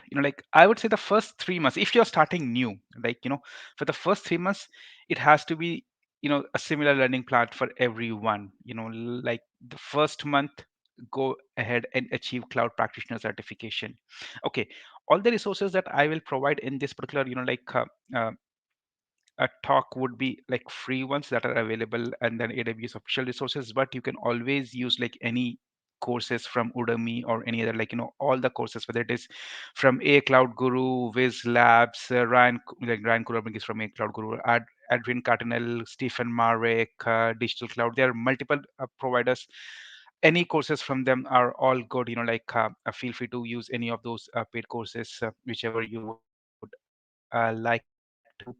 But in case if you are looking for free resources, here are a few of them that can help you in your cloud journey. So month one, achieve your AWS cloud practitioner certification. 4 weeks should be more than enough for you to get your cloud practitioner certification. Obviously you'll have to put in some effort, if depending upon what your current knowledge is, right? uh, Yeah, and there is an article that I wrote a long back on the Medium, which gives you a week by week plan for these 4 weeks. In case if you're absolutely new, it will be helping you for the first 4 weeks to stick to the plan. Second month, do a lot of hands-ons, and this is where you should be becoming really comfortable in using the AWS management consoles and start using AWS CLI. And if you would like to go and stretch yourself, start doing automation, so on and so forth. And the link that I have provided here is like AWS getting hands-on labs. All the things that Ashish is talking about, the core services, right? Whether it is storage, whether it is compute, whether it is networking, whether it is the security like IAM, do hands-on on those, and you'll be able to find the labs. And there are multiple other resources where you can find the labs, but this will be a good starting point for you, right? Third month, by this time you should be in a shape that you would be able to achieve your uh, AWS Solution Architect Associate certification. And the link that I have provided here is the AWS Certified Solution Architect exam readiness. So AWS has provided exam readiness, courses, free digital courses for all the certifications, and you can use this to assess that where are you standing currently.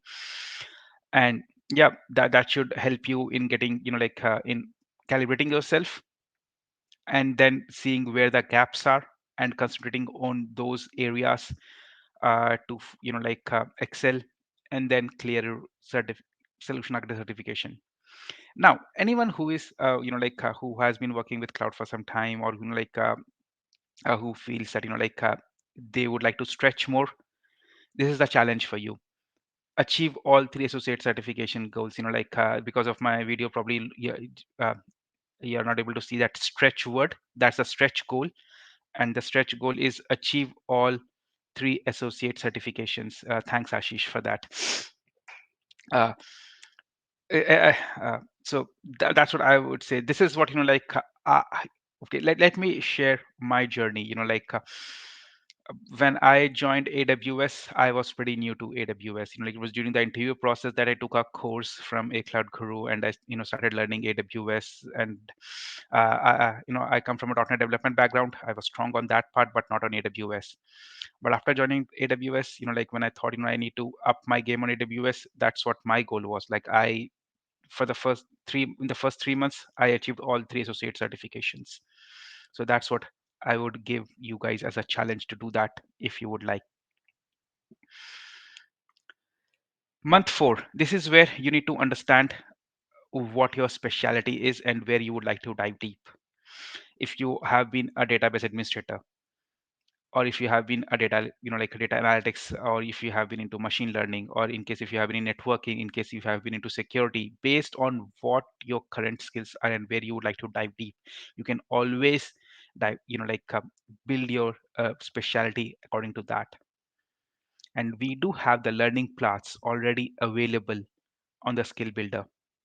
If you open this, you will be able to see that depending upon what which specialty you would like to gain expertise on, there will be a learning plan already there. You can use that to kind of dive deep into that specific specialty. You must, as you know, AWS has multiple specialty certifications. You can choose any one of them. And AWS workshops, one of the best resource, I would say, for 400 level workshops. Okay, how do we use in AWS? We have a terminology. Level 100 is for the least technology, and level 400 is like the dive deep hands-on coding. So it's like getting started is level 100, then it comes 200, 300, and 400 is like the most hands-on or dive deep workshops. So you can always use AWS workshops for that. But then there is a question: what if I don't have a specialty? Like it was same for me. I was a .NET developer. I did not have any specific specialty, like a networking or security or database or data analytics. Go for SA associate, sorry, solutions architect professional certification. Then you also have a DevOps professional certification. I would say DevOps is also kind of though we have it as a professional certification, but it can also be as your specialty. If you have DevOps specialty, go for DevOps Pro. So in case if you're a general, a developer, or architect, and do not have deep expertise in any one of the area, then go for AWS Solutions Architect Professional Certification. It's going to help you. And this is what I, like I even recommend based on the, like time that you have and amount of effort you would like to put in. Even if you're going for a specific specialty certification, I recommend folks to, there is no harm in getting AWS Solutions Architect Professional Certification. It widens your scope a lot, you know, along with widening it even dive deeps. So it always helps. But then there are scenarios where you have a specialty in some of your for legacy technologies, and you do not have a corresponding specialty certification or a skill builder learning plan. Then what to do? For example, mainframes. And this is like, I last week I chatted with one of the person who was having this mainframe technology. You can always use resources available online to create your own plan, and let's try and do that right now, right? That might give you a perspective of how you can do it for your own plan. So if I go to, let's start with YouTube. Okay, now I'm going to right now you can see my browser history, right? That's fine. AWS reinvent, and then let's say I'll write mainframe. So I should be able to get some. So reinvent is a great resource for you for learning. Watch the videos that are in AWS summits. Read your, Prasad, you'll be able to, yep, can you zoom in a little bit so that it would be better visible? sure. Yeah, that makes sense. Thank you. Cool, thanks. So I just typed in the YouTube like AWS reinvent mainframe, and then you will be able to see a multiple like a pragmatic guide to modernizing your mainframe by a a partner, and you'll be able to find multiple videos which through which you will be able to get onto speed. And this is where you should be focusing on if you're looking for a specific mainframe speciality. And the good part is that no technology in cloud is legacy, because cloud is about if you think about all these banks would be having these mainframe technologies, right? And they would like to move to cloud, so they would be moving their mainframe workloads to cloud. So there will be opportunity for you to migrate mainframe workloads onto cloud. Once onto cloud, you would like to modernize, right?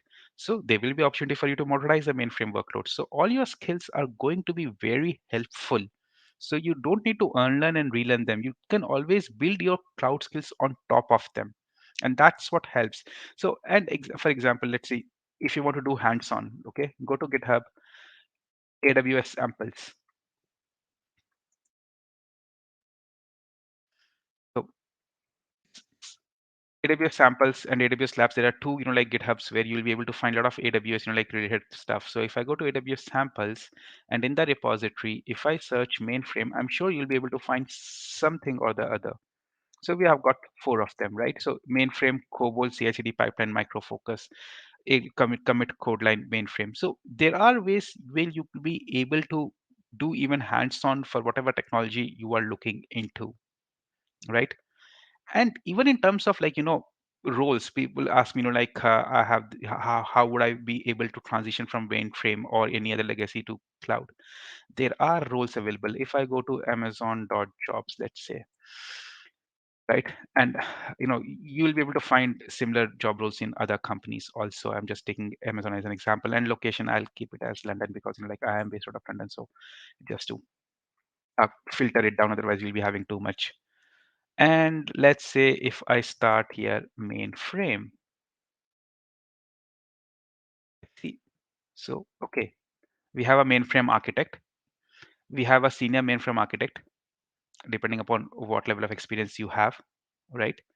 Principal, even if you are even more experienced, mainframe modernization delivery consultant. So in case if you have how do you modernize mainframe, and this is where your GitHub sample would come into picture, right? You are modernizing by creating CI/CD pipelines and so on and so forth for your legacy workloads. So that's one of the things here. Mainframe modernization architect, senior mainframe modernization. So they, as you can see, in London alone you have a lot of openings, right? So that's how you'll be able to create that. going quickly back, like I know that we will be having less time, so let me go back to this. So that's how you can create your own plan for yourself and think about what jobs you would like. Month 5, this is where you will achieve your specialty certification or SA Pro certification. Again, use the skill builder exam readiness courses to see which specific specialty certification you would like to go. And if you're in a generic or a certification specialty that does not have, go for SA Pro. This will help you learn a lot more. Month 6, if you're interested in working at AWS, do understand leadership principles. I've given a link of one of the article that has helped me understand leadership principles and crack AWS interview. We'll dive deep into this, during the future sessions about the Amazon leadership principles, and we'll go through the examples and so on and so forth. But that would be, it should be included in your month, in your plan if you would like to be a part of AWS. In parallel, how to prepare to break into your first cloud role. So that's about getting ramped up or getting, knowledge about AWS as a technology. Having said that, but you would definitely would like to get into a cloud role or AWS role, whether it is within your company. If you're working with a large company, then there might be an opportunity where you would like to apply and get a transfer internally, or you would, would like to get into a cloud role externally. In parallel, do these things along with your studies. Month 1, build your network on LinkedIn. Believe me, it's going to help you in more ways than you can think about. Add all the cloud enthusiasts, aspirants, experts to your network and interact with them and learn with them. That's what I always say, build your network and leverage your network. This is important. Obviously, you would like to work for the tier 1 companies, but there are companies, which are really good, and they're amazing companies, and they are hiring people who have, the skills on AWS. Right. So you can always start shortlisting your potential employers, and that will give you, like a list of that. Okay, these are the companies which I'm targeting. So you will have a list of, people to connect on the LinkedIn, because then you will be able to, start searching for those companies, add employees of those companies, recruiters from those companies to your network, right? And to help you, I've given you one link here, partners.amazonaws.com. Here you'll be able to find all the AWS partners, right? You can search based on your location, based on an expertise, so on and so forth, and then you will be able to shortlist your partners and have that as a list of your potential future employees. uh, then month 3, this is where, like, if you map it to your program of, like a technical learning program, month 3 is when you are actually getting your AWS cloud practitioner certification. So by this time you have, you know the basics, you have done few hands-ons, right? So start sharing your learning progress on LinkedIn consistently, right? Do not shy away from sharing, like, any certifications that you will achieve, or any projects that you have built, any blogs that you have written, everything. Please, please, please do that. Okay, because, like, now you have a network and they will be watching you. Month 4, this is when you have got your certifications and you are diving deep into your specialty, right? That's when you can also think about parallelly building your passion project. This is, think about this like, if you are doing your engineering in the final year, you do some, like a project, live project, right? So think about that. So this is, things are getting serious now. So think about a passion project that you would like to build, and build something that is unique to your, a use case. Think about a unique use case, and it has a wow factor, so that you can show it to your potential employers that even though that in your current job you are not working on cloud, you have been able to take that extra time out to learn, not only learn cloud, but also build a project on the cloud, right? Month 5, this is where, you have built your network, and you have gained a bit of credibility. Get yourself referred to those companies that you are targeting. you know Actually, we are in an era where uh, people are short, like the employers are short of the cloud skilled people. They want to hire people who have skills. So if you are one of them, they'll be happy to refer you, and will get you in. And finally, month 6, yeah, you have cracked, crack your interview with confidence. You have enough knowledge and hands-on experience with the workshops that you are doing, with the, passion projects that you are building on your own. And yeah, feel free to leverage the network that we have here, right? Like in case if you have an interview scheduled, we'll be happy to help you with the preparation, and focus on both things, not only just the technology but all the behavioral aspects of the interviews. Like being a solutions architect, though it's a very technology focused role, it is a lot of consulting involved in that. So your soft skills will be tested, that the way you communicate, the way you keep the stakeholders engaged, that is really important. So do focus on both the aspects when you're preparing for your interviews. And if you have cracked your first cloud role, what next? Congratulations, you have made it. You obviously, it's a continuous learning journey, so you'll have to keep learning. But most importantly, contribute back to the community and help others. That's where you will learn more. And the perfect example here, I would say, is like Jamila. She, uh, was learning a couple of years back a lot, and now she joined AWS, and now she contributes back to the community very well. So that's what my suggestion would be to everyone. Cool. That's pretty much. I know we are 3 minutes above the timeline, but I'm going to stop there. And if there are any questions, I'll be happy to address. I do not have a setup like Ashish, so I'm not be able to see all the questions in one go. But yeah, I'll try and keep up. And if there are any questions even offline, feel free to ping me on LinkedIn or ping on the group on the LinkedIn, because pinging on the group would mean that when we answer, it is going to benefit the wider audience. Thank you, everyone. Exactly. Thanks, Prasad. And obviously, like we are trying our best to respond to as many people as we can. But in case we forgot, don't feel bad. Give us another nudge, and we'll try to explain things again to you. Now, I had some one-to-one conversation. Can I do it for everyone? Can Prasad, Alex, and Chris and Jamila can do for everyone? We'll try, but can't promise. But obviously, you can spread the word. If you like something in the session, put it on LinkedIn, share it with your network. It would help you building your network. People will know, hey, that guy was sharing something on AWS. Probably he knows about it. Let me ask him or her. So that would help you to bring and build your network. So it's all about networking in the way in your career somewhere someone has helped you, and that's why you are here, and it's all because of how you communicate or how they see you, or what they see that good in you, and they can leverage on that and help you in that case. So feel free to share, feel free to ask question. We are happy to help, and all the best. Recording would be available. The resources which Prasad shared, will put them into resource page, so the links would be available. And let us know if we can do something else to make your learning better, and we would be happy to accommodate anything we can do in our capacity to help you out. If you're trying to reach out to us for a job description or a job referral, we are happy to do it. But first check, are you at least 50% matching the job requirement? Otherwise, it's just a waste of time for everyone, even recruiter, even for you, even for me and Prasad and Alex also. So check if you're aligned 50%. It's good. We can try to see and check with your resume and see if you are aligning or not. Some position may sponsor visa also. So if you are applying to different countries, AWS sponsors visa. So we can check that for you and refer you if there is an alignment and we see you a good fit. We won't judge you, but at least we can give you honest advice that, hey, I think it is a level 6 or level 7 position. You may not have that much of experience, but we will still be able to refer you if you want to. So leverage us. We are happy to help and spread the word so that more people know about it. In a way, you would also be helping yourself by doing that. So thank you, everyone. See you all next week. Keep your questions coming. We'll post a recording in some time, and see you all next week. Thank you. Thanks, everyone.